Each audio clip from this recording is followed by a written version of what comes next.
नमस्कार मंडळी, कसे आहात तुम्ही?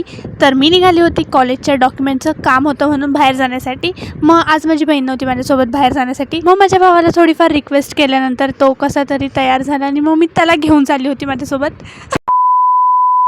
काम तर माझं होतं पण पूर्ण माझा भाऊ करत होता. इथे नाव वगैरे ॲड्रेस वगैरे लिहायचा होता. माझा भाऊ त्याच्या सुंदर अक्षरात नाव लिहित होता. याचं अक्षर बघून ना मला असं वाटत होतं की मला डबल नंबरचा चष्मा लागणार आहे. जे काम करण्यासाठी आम्ही आलेलो होतो ना तिथे तर एवढी गर्दी होती. कुठेतरी जाऊन काका फ्री झाले. त्यानंतर मग माझं काम झालं. घरी आल्यानंतर ना मला एक फॉर्म फिल करायचा होता. हा फॉर्म ऑनलाईन भरायचा होता, त्यामुळे माझं एवढं डोकं दुखत होतं कारण की 1 तास झाली मी हा फॉर्म भरण्याचा प्रयत्न करत होती.